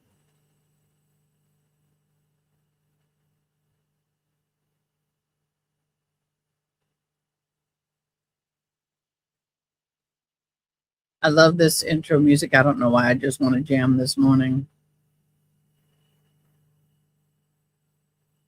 Hello, everybody, and welcome to day 4 of the Georgia versus the Christopher Wolfenberger. Oh, Wolfenby is what I want to call him. A Wolfenby, that's what we'll call him. Red Room Trial, day 4. They have already started. I am also doing dual lives. Today we have 1 stream. That is the Donna Adelson jury selection on 1 stream. And the other stream, we are doing this, the Christopher Wolfenberger. This case is very interesting and intriguing. And unfortunately, I've not been able to dive into it as much as I want to. But today we're going to watch that and see how it goes. So let me get us into court for all of y'all who are wanting to watch the Wolfenberger trial so we can get that up and running. Yay! There we go. And here we go. So if you see me speaking on 1 live, but you can't hear me because I'm on the other live, we're dual living again today. Thank you so much to my mods. Thank you to June. And K Swan and Tinkitude, y'all are fabulous. And by the way, we are looking for mods on both lives. If you are interested in being a mod for this channel, please reach out to us either here or in Discord or in email. We would greatly appreciate it. We need mods. We have grown in numbers and we have decided that we are opening up new spots.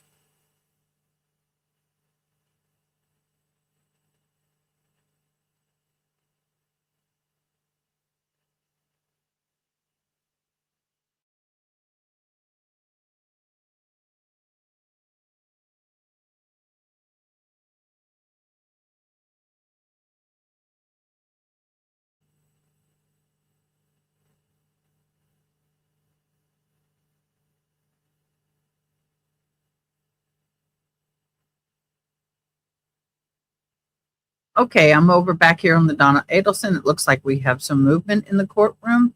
Hopefully we do not have any kind of echoing, but if we do, let me know.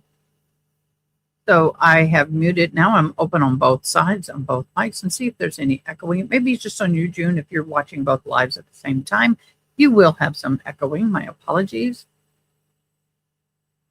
Well, thank you so much, Weird Debbie M. And for some reason, there is no sound in this courtroom. Let me gear it up and figure out why we have no sound in this courtroom.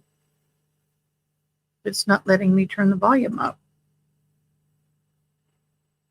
Let me look for another feed. Do you have sound on the Wolfenberger side? June, do you have sound on the Wolfenberger side? Why do I not have sound?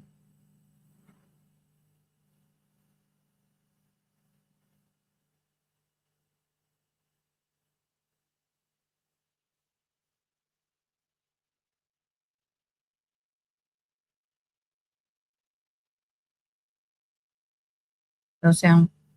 Okay. Let me find another feed. They had problems yesterday. I had to find a second feed. Judge Boyd has a big case. Oh, dang it.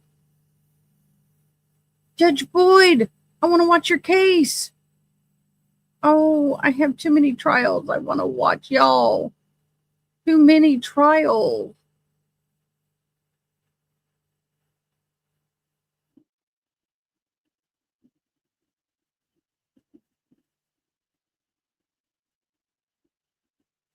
Now we have sound. Now we got sound. I don't know. We'll watch it tonight. I'll pull that case tonight. We'll do it tonight. I got you covered, boo.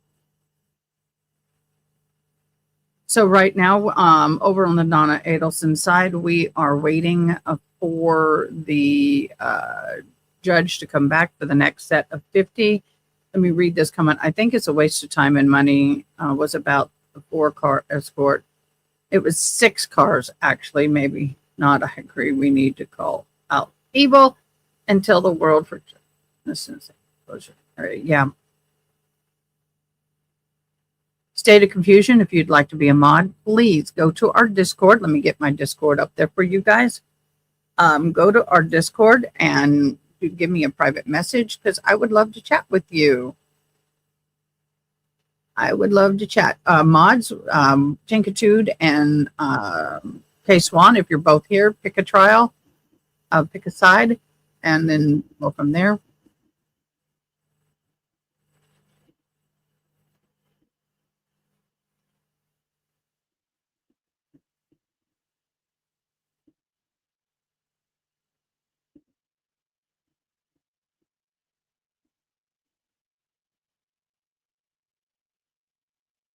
There is our Discord link. If you want to be a mod, please, you must be a part of a Discord. Join Discord, validate yourself, and private message me. And I'd love to talk to you. State of confusion. Thank you so much.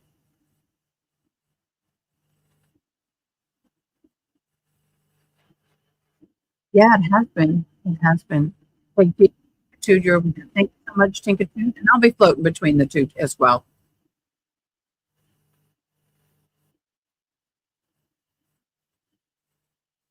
So thank you so much for everybody for joining us on both sides of this. We are waiting to see the next head pop up from the judge. Here's my prediction. Boys will wake up soon as someone happens soon as they start. Yeah, they've already started. SP Mama 444. Actually, I've been where you are. I kind of miss those days though. I really do. Mine are 25 and 21 and life is really different. But anyway, getting back to the Donna Adelson, they have 300 people they have pulled for the day. They've got the first 50 in there. The judge they are doing the questions on them individually. I'm hoping to hear shortly how many they have. Oh, that's what I was looking for on X. Let me get on X. Get there. That back into place.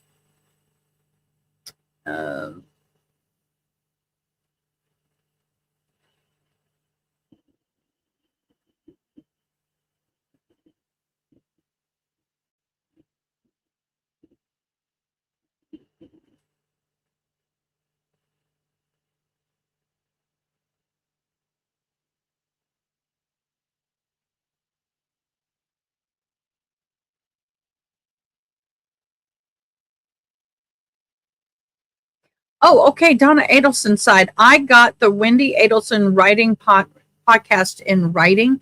So I'm going to read that to y'all in just a minute. Oh, you're in bed. I started bleeding it. Oh my gosh. I hope not. You be careful, boo. Been there, done that. Oh my gosh, honey. I'm praying for you. And I don't say that lightly. I really do. Okay, so what I'm going to do is I'm going to be reading the Wendi Adelson writing of the podcast.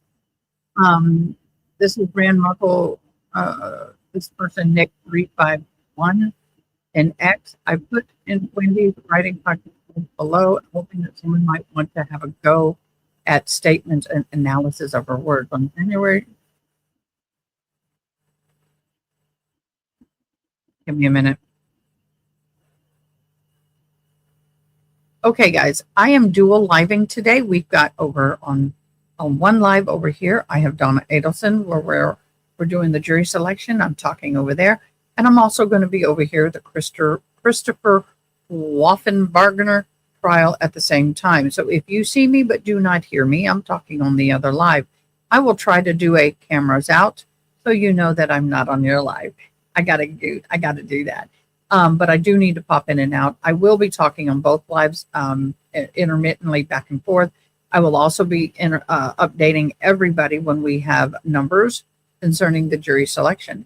Right now, there are 300 people that have been pulled for the jury selection for the Donna Adelson trial. Right now, they are in the first group of 50. They are going through and asking and weeding them out. The judge will come back shortly and do that process we saw earlier all over again. We got to see the feet and shoes and shorts and pants of the jurors, but not the heads, which is a good thing because we don't need to see who they are. So thank you guys so much for both of y'all, both groups staying live with me. I greatly appreciate it so very much. So Teresa Lemaster, you will see me sometimes talking and won't be able to hear me. It's because I'm on the other live, but I'll try and block my view to keep that up and going. Hi, Natasha XO. Hello, Teresa. Hello, everybody. First in chat over here was Aaron and Miss June. And Jesse, thank you so much, all of you on the Christopher Wolfenbargener. Gosh, it's so hard to say. Wolfenbargener trial. So I'll get that going back again. See you in a minute. Okay, back over here. I want to read what Donna had, Wendi Adelson has. I want to read this post, okay? So on July 18th to 14th, someone shot my ex-husband in the head while he was pulling into our garage after he dropped our then 3 and 4-year-old sons off at school. I only found out this information when the police picked me up from lunch date I was having with 2 girlfriends and insisted that I come with them back to the station, and then interrogated me for 8 straight hours because it was usually the ex. These are her words. I'm not really okay. I listen to things that are going well when people ask this question. Let me rephrase that again. I'm not really okay. I list the things that are going well when people ask this question. My children are thriving and happy. We live with my parents who are incredibly devoted to our well-being. I started my own immigration practice, and I just signed up to do a 1-year clerkship for the Federal 11th Circuit September. He's a lawyer, which means I can get off Obamacare and have 1 year guaranteed of steady income. Congratulations, my dear. The truth is, I missed my life. I was a professor at Florida State University College of Law. I was proud to be a public interest attorney and a mentor to my students. I wrote about my clients' stories have just been chosen as a common read for the first year students at FSU. By the way, many professors write. Why? Because college students have to buy it and they get good money, good kickback. In August, I was supposed to be the commencement speaker, and then I was supposed to take my brain cancer surviving this term 17 father on a trip. Father survived breast cancer. Supposed to take him on a trip to Mexico, whatever. And I don't get to complain that I didn't do any of the things because I am alive.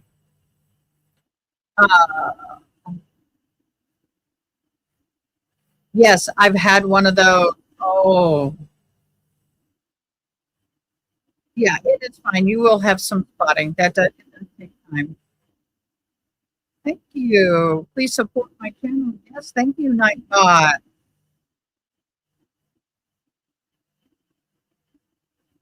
I don't think the sound should be weird. Okay, so it must be you.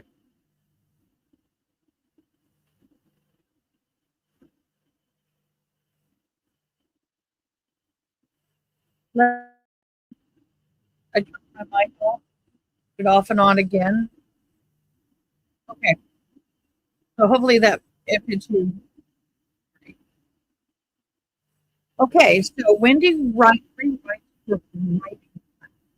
We had a writing class, and she wrote a big thing. We're going to read it. It's not too long.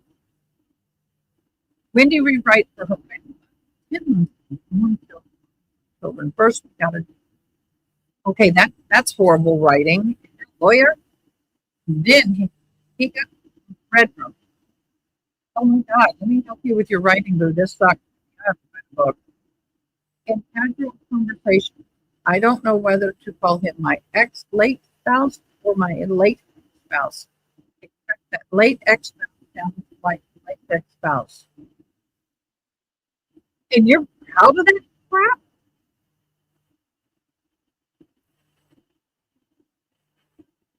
Sorry, SP Mama 444. I don't know what to do. If anybody is having a problem, I'll reboot the live.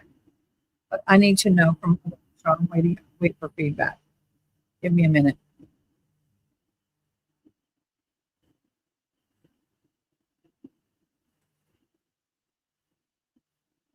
So I had to wait with the other people. I have to hop on every few minutes. I do that. I know. I know. So let me see. Okay, so that first paragraph sounds like it's written by a junior high kid. I don't understand it. It's okay. That's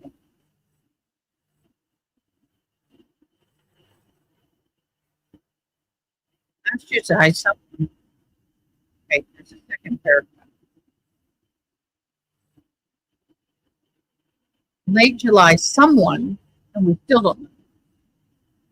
You do my ex-husband point blank in the back of the head as he pulled into our garage after driving our 3 and 4-year-old sons to preschool.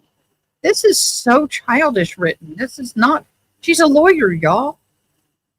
We married when I was in 20, when I thought I could cheat the system and marry a man not passionate, love for because, hey, didn't die anyway during marriage.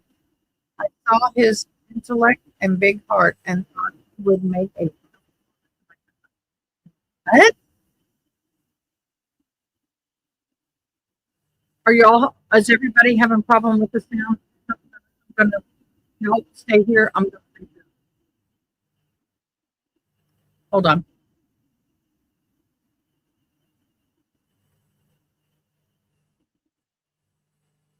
Okay, first of all, I wish you could see that now. Is this better?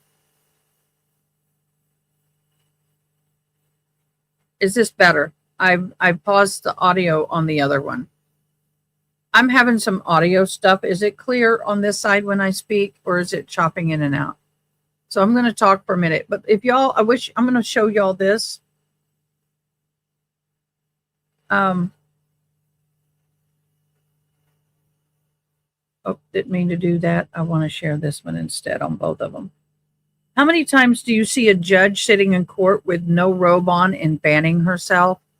I'm just saying. She's sitting in court, fanning herself with no robe. It's clear now. Now I'm going to start the video for the other side and see how it is. So I'm going to keep talking. Let me know if it interferes with the Donna Adelson. And I'm going to mute the over there. That would be part of the problem. Okay, let me know if I fixed it. Okay? Thank you, State of Confusion, and everybody. Very common. Okay, so let's look at that second paragraph. This is so childish. Last July, someone.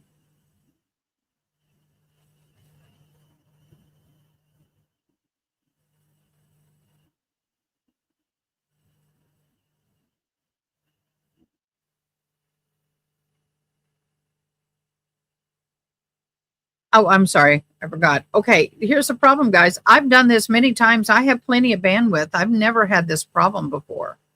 I had 3 lives yesterday and everything was crystal clear. So what I'm going to do is just hold on. Don't go anywhere. I'm just going to refresh this particular page. Don't go anywhere.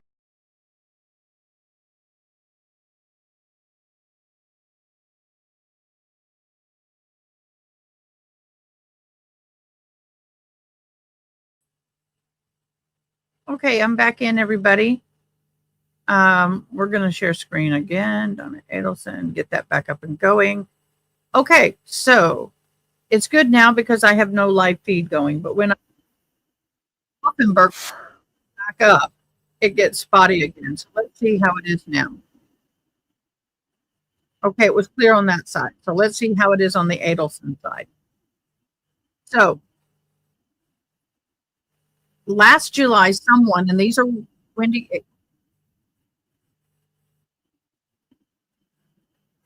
Adelson's side. Okay, last July, someone, and we still don't know who, comma, shot my ex-husband point blank in the back of the head as he pulled into our garage after driving our then 3 and 4-year-old sons to preschool. This is the first sentence of the second paragraph. Is this, I mean, y'all let me know, is this not childish or what? I could do better than this, and I'm a dyslexic I don't write. Oy, oy, oy. Okay, good. We married when I was in my mid-20s when I thought, and this is very telltale. Think about this. How many of us would ever say this?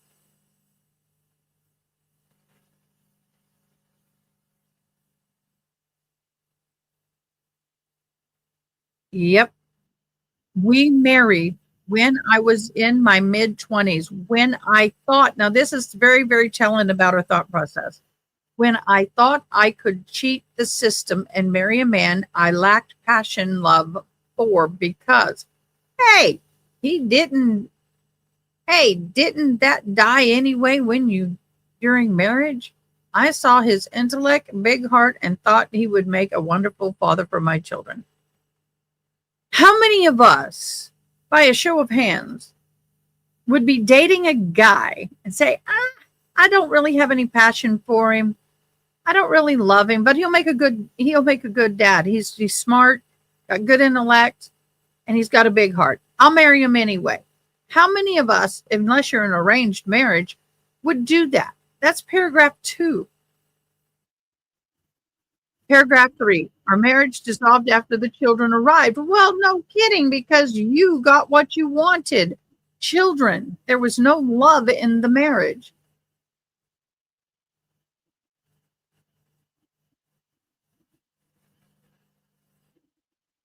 You got what you wanted. As the loneliness of being married to someone that didn't view me as equal crept in. Well, boo, you already had a problem. You didn't view him as equal. You married him without passion and without love. I do believe he loved me in the best way he knew how. When I hear that from somebody, that tells me, that right there tells me that you're the problem, though. You're the problem. I mean, he didn't like fiction, so I read my novel. It was logic, not lack of love. What?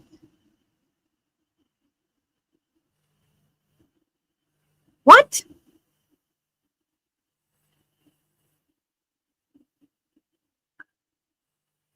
Yeah, exactly.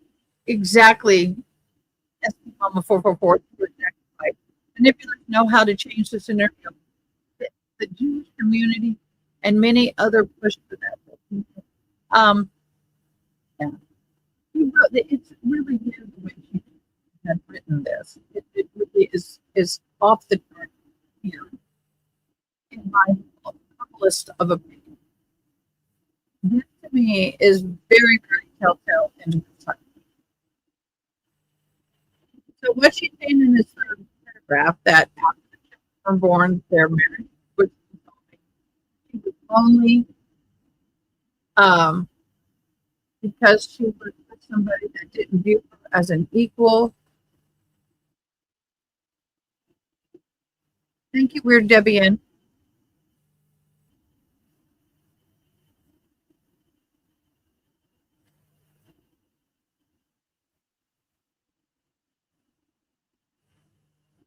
I don't know what to know.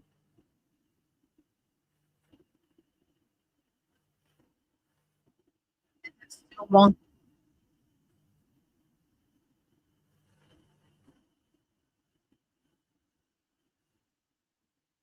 Okay, guys, I got 2 lives going on. I've got some wonkiness in my sound, so I've got a question.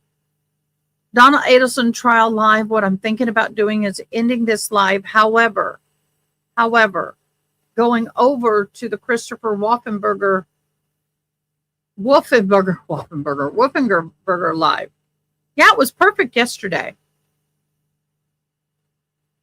And then just keeping y'all updated on the jury on the Christopher Wolfenberger side. Wolfenberger, why do I keep doing waffle? Maybe I'm hungry. I want a waffle. A Wolfenberger side. It's clear now because there's no, I'm not playing any, the court feed is not playing on either side. Yeah, so I think what I'm going to do is we're going to end the Donna Adelson. During breaks on the Wolfenberger, I will continue reading the Donna Adelson writings that we have. Yeah,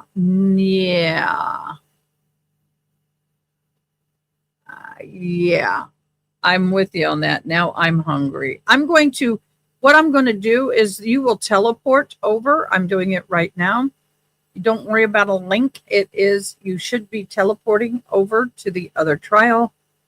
And then let me get that set up. I'm setting it up as we speak. I'm redirecting you, so you should be able to do that redirect. Is today 4 or today 5?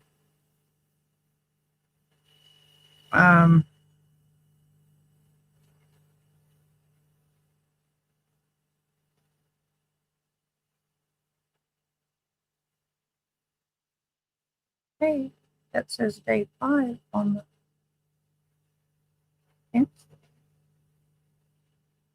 Okay, I may have to change the number on it. Oh, that's why. Okay. Let me go over here and redirect. My bad. I'm looking at the wrong thing. Redirect. I'll redirect us. Okay.